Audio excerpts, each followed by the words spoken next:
কত হিন্দি গান গাইতেছে বক্তার স্টেজ ওইটা আধুনিক গান গাইতেছে, এইগুলোর ব্যাপারে কোনো দোষ নাই। তাহির হুজুর একটু জিকির করছে, মুর্শিদি শান গাইছে, আরে বাট আমি যে শানগুলা গাইডের তো অর্থ আছে, এরা যে সরাসরি ইংলিশ গান মাইরা দেয় ও সরাসরি।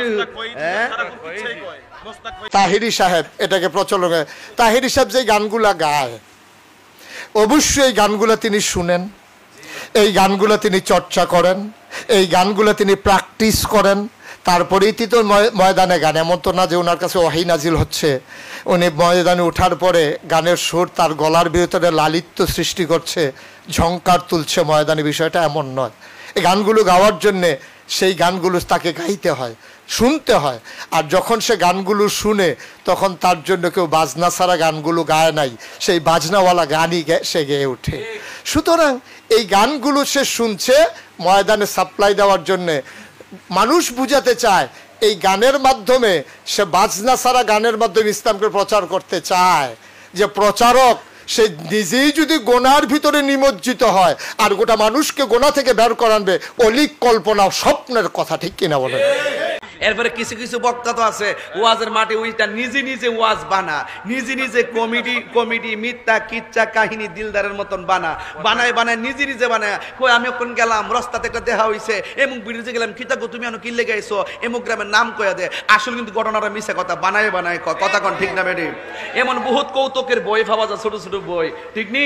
ছোট ছোট বই পাওয়া যায়, এইগুলোর মধ্যে ভাই ওয়াজের মনোরঞ্জন করে, আর আমরা উল্টা কয়, আমরা বলি ওয়াজের কিচ্ছা কাহিনী কয়, আর এরা যে বানায়া নিজে নিজে বানায়া সাজায়া পাবলিকেরা হাসাইতে কৌতুক করে, এইগুলা কারো নজরে পড়ে না, কথা কোন ঠিক না? মুখ ছুড়ায় না কয়ে দিলাম, মুখটা ছুড়াইও না কয়ে দিলাম, সেপ তোলাইও না, ঠান্ডাসি ঠান্ডাটা হ। এটা এই বেটা না যে তোমরা আমার ফতোয়া দিলে আমি মালয়েশিয়া যামুগা, তোমরা আমার ফতোয়া দিলে আমি ইন্ডিয়া যামুগা, তোমার আমার ফতোয়া দিলে আমার বিরুদ্ধে সব একজোটে লাগবা, মাঠ নষ্ট করবার লাগিয়া। আরে ওয়াজ যদি আমি নাও করি, আমি দেশে থাকতে মারি কাটুম, দেশে কাটতে সিএনজি চালামো, কথা কো ঠিক কিনা? দেশে থেকে অটো চালামো, ট্রাক চালামো, আর প্রাইভেট কার তো এমনি ভারী, যে এইটা জমাইছি এইটা দিয়ে দুই একটা গাড়ি কিনে নামো, কিনা নিজে এয়ারপোর্টে টিপ মারো, অসুবিধা আছে? এরপরও ওই বাতিলদের ডরে দেশ থেকে ভাগ্যে যেতাম না। ওয়াজ আমার নেশা না, ওয়াজ আমার পেশা না, ওয়াজ আমার ইমানি চেতনা, কথা বলেন ঠিক না? হত্তুরে বলো ঠিক কিনা? বড়াইয়া গান বাজাইবো আর আপনারা কইবো কোন কিতাবে আছে গান বাজনা হারাম, আপনি কবে দেখছেন? মাইকে তো কইছে কোন হুজুর কি গেছে বইয়া? হুজুরে বুঝি সব জায়গায় যায়, পাগলে কি না কয়, ছাগলে কি না খায়, পাগলের লোকে কাজা লাগলে পাগলের তো 200 না 200 তো হ্যাঁ বেড়া, ঠিক কিনা কও?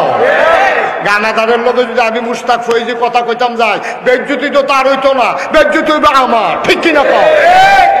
কথা কি সবখানে কন যায় নাকি? জানলে কন যাবো? হাতে যে মাইক দিয়ে কইয়া গেল কোন কিতাব আছে গান বাজনা হারাম, তো নাকে সুজবা কইয়া গেল নাকি রে, আমার তো কাম নাই তো কাজে।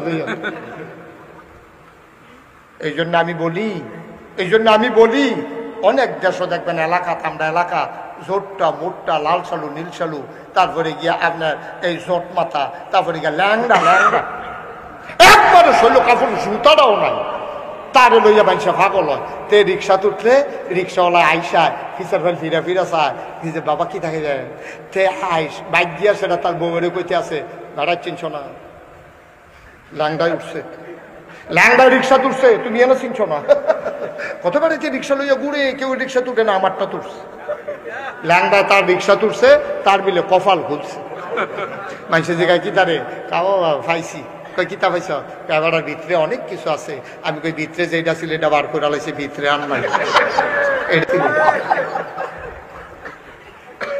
ভাই কুদ্দুর বিবেকটা খাড়াইয়া চলল না, তার লাগে আবার কোন কথাটা কোন লাগে, তার লাগে আমি ওই এই কথাটা কই আর কি, ল্যাংডায় তো আসল পাগল না, তো পাগল কেনা? ল্যাংডা আসল পাগল না, পাগল হইছে তারা, ল্যাংডারে লইয়া পাগল হইছে যারা।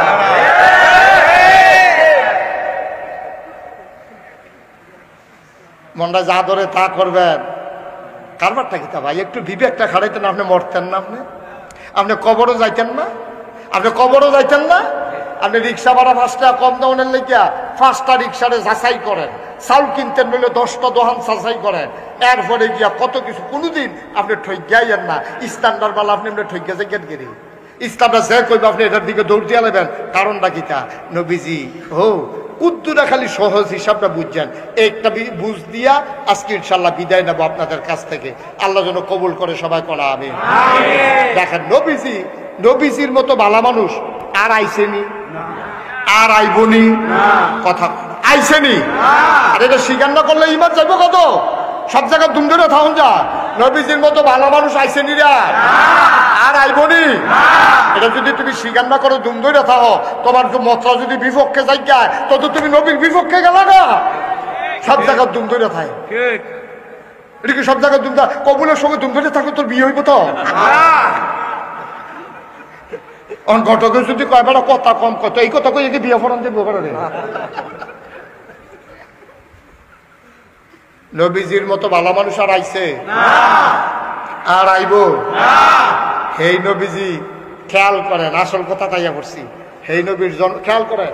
হেই নবীর জন্ম মক্কায়, কৈশোর মক্কায়, তারুণ্য মক্কায়, যৌবন মক্কায়, বিয়া করছে মক্কায়, মাইয়া বিয়া দিছে মক্কায়, নিজের বাড়ি মক্কায়, বেয়ার বাড়ি মক্কায়, শ্বশুর বাড়ি মক্কায়, লেনদেন করছে মক্কায়, ব্যবসা করছে মক্কায়, সমাজ করছে মক্কায়, বাড়িঘর সব মক্কায়, গোষ্ঠী গিয়াতি মক্কায়, থাকতে পারলেন না মক্কায়, চলে যাওয়া লাগলো মদিনায়। ঠিক কিনা? গরিপুরের কেডা ইসলাম মানার কারণে আপনি ববেশ্বর গিয়া বাড়ি করছেন, আর তুলেন বলে হুজুর আমি ইসলাম মানতাম গিয়া সমাজের মানুষের দ্বারা এত নির্যাতিত, আমি নামাজ পড়তাম লইলে মানুষে টিটকারি মারে, আমারে মারতো ধরে, এর লিগে চিন্তা করছি গরিপুর থেকে ইসলাম মানতাম পারতাম না, এর লিগে আমি গেছি গা ববেশ্বর। ওই সিনে আমরা জীবনে এরকম এখানে তো আমরা ধরা খাইয়া লাইছি। তো এই লেগে আমরা নবীতে ভালো মানুষ। তো নবী যদি থাকতো ফাটা না, আমরা পারি কেমনে? আমরা পারি কেমনে? এটা আপনারাও বুঝেন কেমনে পারি। আমরা নিজেরা আপোষ করে লাইছি। ঠিক কিনা?